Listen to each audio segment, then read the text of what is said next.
A life cut short by personal despair is a reality that's happening with increasing frequency across our country.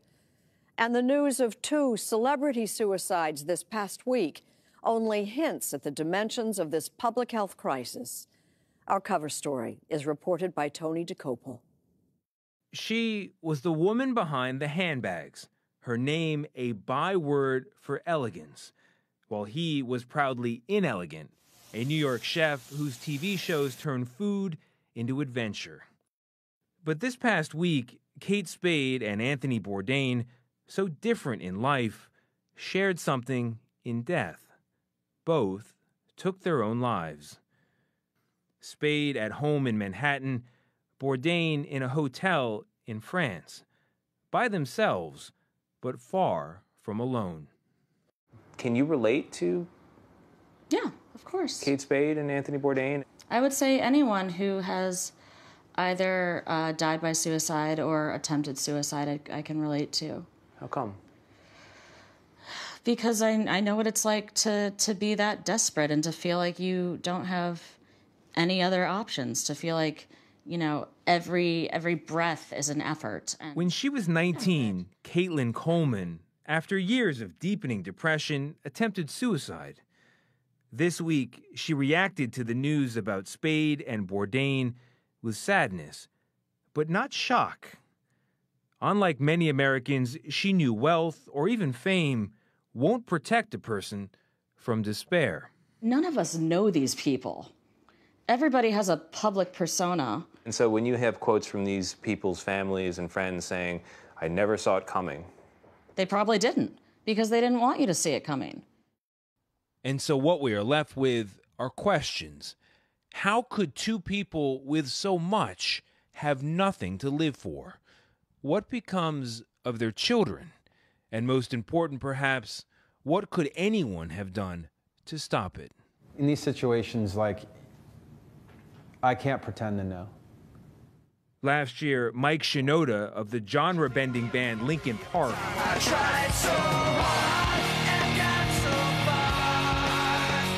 lost his friend and the band's frontman, Chester Bennington, to suicide just weeks after celebrating a 6th #1 album. Who cares if one more light goes out in the sky of a million stars? It flickers, flickers. I'd say one feeling that I had that was really weird was a guilt for feeling sometimes mad. Mad at him sometimes a little bit, but mad about just everything else.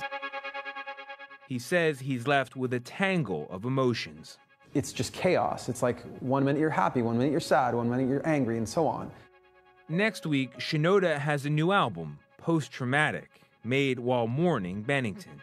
They'll tell you I don't care anymore, and I hope you'll know that's a lie. Maybe it sounds crazy, but I do sometimes just talk to Chester. Man, I wish you were here. You'd really love this. High-profile suicides always make for busy days at the National Suicide Prevention Lifeline. No doubt you've seen the number.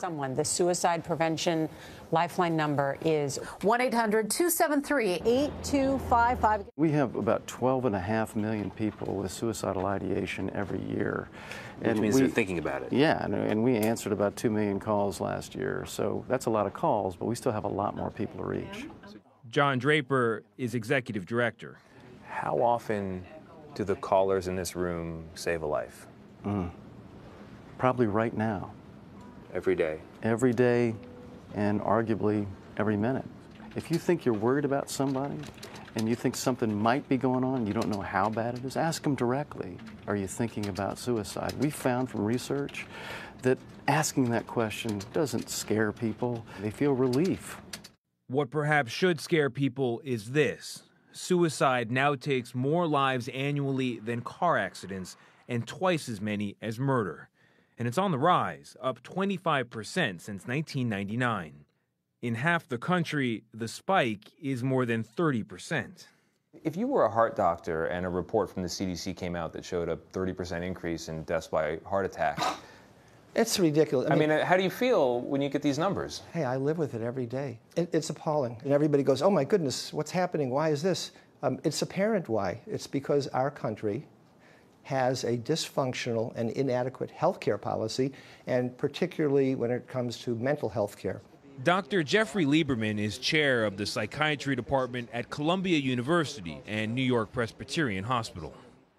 Because suicides have trended upward through good economic times and bad, researchers are still trying to determine the causes.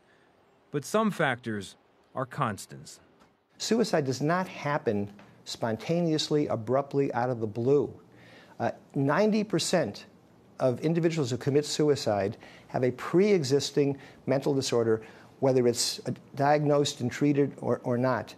And most people who commit suicide have been thinking about it a long time. The question is when does it reach a threshold that they're impelled to do this? When? And often it happens impulsively after something happens immediately in their life.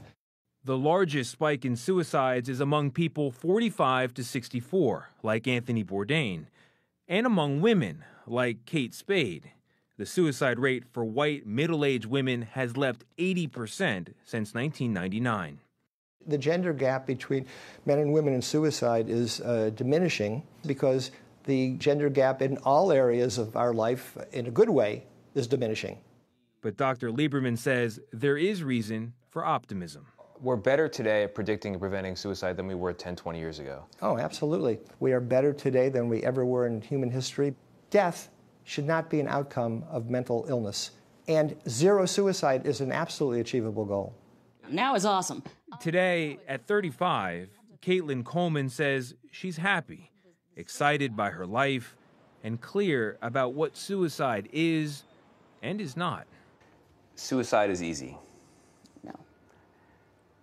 Suicide is selfish. Oh, God, no, no. Suicide is unstoppable. No.